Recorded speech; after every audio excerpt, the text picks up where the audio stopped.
the guitar is, the chap played it against the Multiac, the Godin A6 Ultra, and it's a more expensive guitar. The difference between the Multiac. Okay, so what is the Multiac? For those who don't know, the Multiac steel is it is a dedicated performance guitar for live use or recording. The reason it's a dedicated performance guitar is that in here you'll see the body is super slim. It has a solid spruce top, so it's designed to minimize feedback in a performance situation.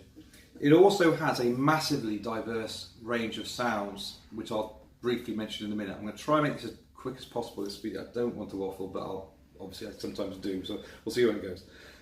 It has a braced solid spruce top.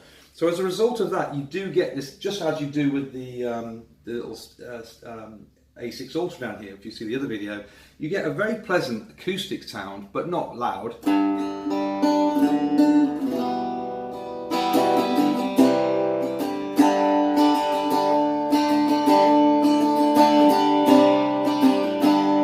So you get now the difference between this and the A6 Ultra is because it is a dedicated acoustic guitar, this is really the only specifically acoustic built guitar. It has acoustic strings, and those acoustics, everything about it is designed for acoustic tonality, acoustic performance.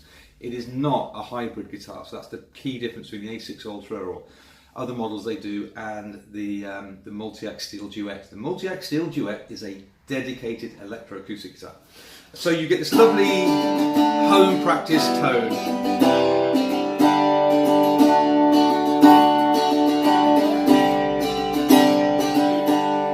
So that's the acoustic.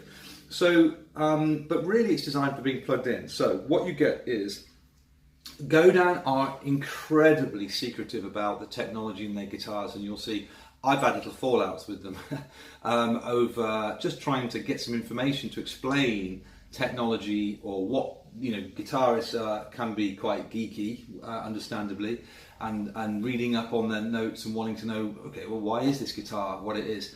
And actually, if you look at the specification of this guitar, it's pretty impossible to really know what's going on.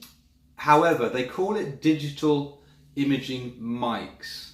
Okay, I'm not even sure if they call it digital imaging mics. I think they might call it imaging mics. I think they call it imaging mics. So the truth of it is, as far as I'm concerned, it is digitally modelled tonality when you plug in the one section of this guitar. And that can be filtered in here with this switch here. So you can filter, if you switch that switch there, all the way up there, you're going to imaging mics. Now in the old days, these would be microphones which would be placed inside the guitar. But because they're now using digital modelling, I just don't know. I've never stripped one out. I don't know whether there's any kind of real microphone in there at all, or whether it is just a kind of something that's, well, picking up a vibration and transforming that vibration into a kind of tone. But what you get, and this is why it's called the ambience, so if I keep everything switched on fully onto ambient sound, the technology side of it, you get this woofy kind of noise. And this, what I call this woofy, breathy kind of sound, is what you will always get when you hear the internal rumblings or ambience of your acoustic guitar. And then that comes across. You hear that woof.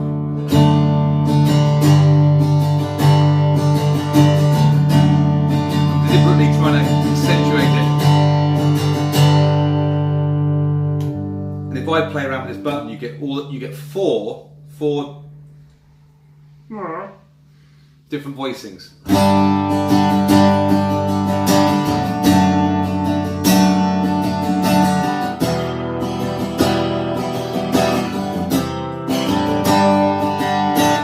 And as you can see, I can whack it as hard as I want and this thing won't feedback. So there's the first one. Turn the voicing so you should hear the shape. And when we talk about the voice of the guitar, we're talking about the general shape and overtones. transform. We're not talking about EQing, bass, middle and treble. We're talking about the voice. Every guitar brand will have its own voice, and every guitar shape tends to have a voice of sorts.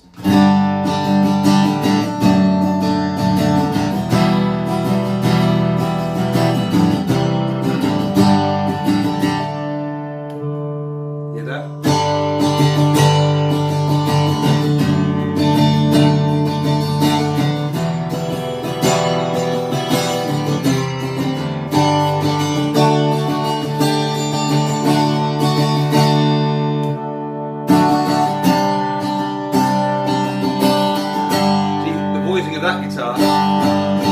Not so much bass in there, is there?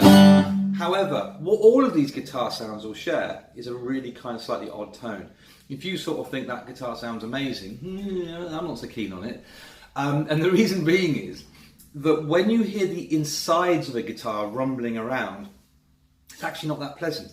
And with any kind of blending pickup system, I wouldn't ever recommend hearing everything on full on acoustic internally.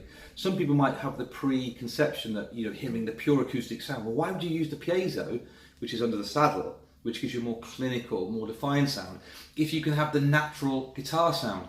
Well, it's not the natural guitar sound you're hearing. You're hearing the insides of the guitar. It's not what we hear outside. It's a very different sound. So internally, you're hearing this kind of woofing. But the reason why it's so useful is because when you then blend that naturalness, what is a natural internal sound, albeit digitally modelled, I believe in this case, you can blend that with the more clinical, more intricate piezo pickups. So let's put the piezo pickup on now.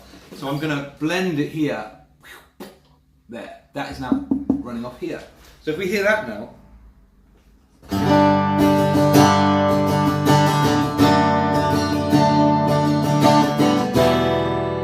compare that to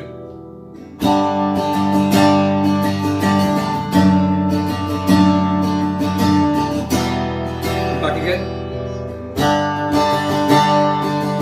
So stick it somewhere in the middle and you've got this really wonderful sound.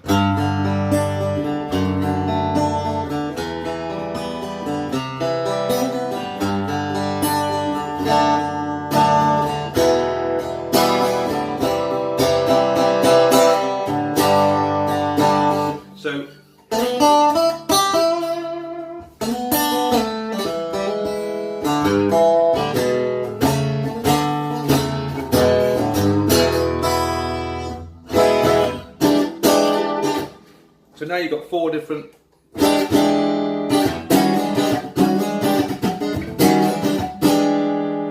sounds. So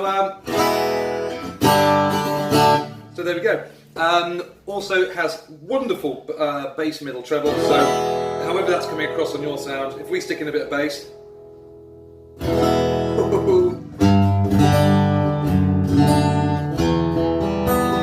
So if you were sitting here thinking, not much,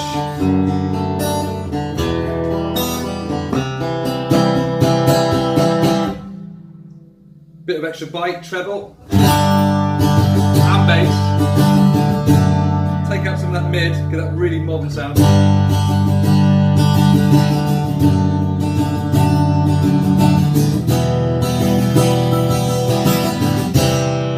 Want it to sound like an ovation? Oh god, no, that's not going to make sound like an ovation.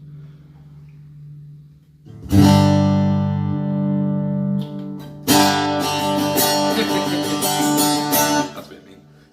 Anyway, so there you go. That's the Godin Multiac Steel Duet Ambiance. Four different voices, blending between the blending between internal microphones and a piezo. It's an extraordinarily good acoustic guitar. You'll see a very natural satin neck. Everything about it feels like an acoustic. But if you don't need, great acoustic sounds, as in volume acoustically, then a product like this gives you that ultimate zero feedback stage use guitar. So there we go, the Multiac Steel Duet Ambiance. If you're on a tighter budget, then people will often compare it to the A6 Ultra. But that's a hybrid with a slightly different kind of angle. Okay, bye. Hope that helps. Bye.